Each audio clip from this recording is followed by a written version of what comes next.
म बालेन्द्र शाह प्रकट वा संकेत गर्ने छैन। नेपाल की राजनीति में इस वक्त एक नया अध्याय लिखा गया है। एक ऐसा चेहरा जो कभी माइक्रोफोन लेकर रैप गाता था, जिसने सोशल मीडिया पर युवाओं की आवाज बनकर पहचान बनाई, वही शख्स अब देश की सत्ता की कमान संभाल रहा है। 35 साल के बालेन्द्र शाह ने नेपाल के प्रधानमंत्री पद की शपथ ले ली है। म बालेन्द्र शाह उनकी जीत सिर्फ एक चुनावी जीत नहीं मानी जा रही, बल्कि इसे नेपाल की पारंपरिक राजनीति में बड़े बदलाव की शुरुआत बताया जा रहा है। लेकिन इस ऐतिहासिक पल के साथ एक और नाम चर्चा में है, बालेन्द्र शाह की पत्नी सबीना काफले का, जिनकी कहानी भी किसी फिल्म स्क्रिप्ट से कम नहीं है।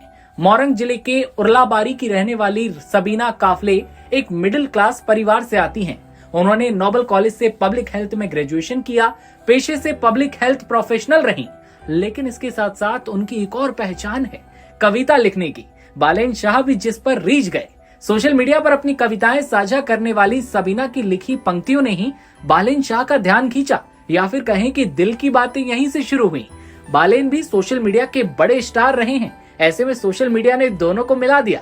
बातचीत शुरू होती है और साल 2017 में एक साहित्यिक कार्यक्रम में दोनों की पहली मुलाकात हुई। कहते हैं कि उस मुलाकात में ही दोनों के बीच प्यार की शुरुआत हो गई। कुछ ही समय बाद दोनों ने शादी करने का फैसला किया और साल 2018 जब एक निजी समारोह में शादी के बंधन में बंध गए। साल 2023 में इस कपल के घर खुशियां भी आईं, जब दोनों ने अपनी बेटी का स्वागत किया।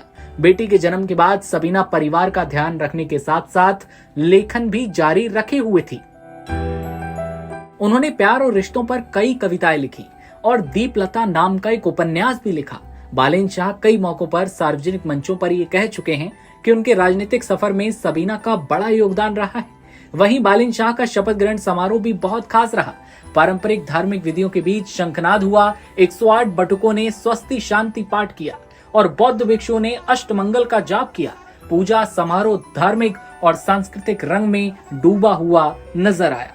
नेपाल में बालेन्द्र शाह का प्रधानमंत्री बनना कई मायनों में ऐतिहासिक भी माना जा रहा है। एक युवा चेहरा, एक अलग राजनीतिक पृष्ठभूमि और एक नया संदेश कि बदलते समय के साथ राजनीति का चेहरा भी बदल रहा है। शपथ समारोह के बीच एक ऐसा पल आया जिसने सबका ध्यान खींचा। प्रधानमंत्री बालेन्द्र शाह की बेटी नीलोफर शाह मंच पर उनसे मिलने पहुंची।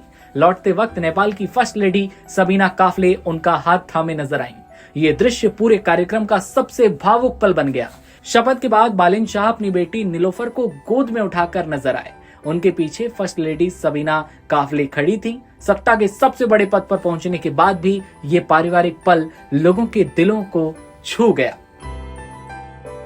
तो ये कहानी थी सोशल मीडिया से मशहूर होने के बाद प्रधानमंत्री बने नेपाल के बालेन्द्र शाह की और उनकी पत्नी सबीना की। बालेन्द्र शाह को लेकर, उनकी पत्नी की इस कहानी को लेकर आपकी क्या राय है? कमेंट सेक्शन में बताइए और देखते रहिए आप नवभारत टाइम्स।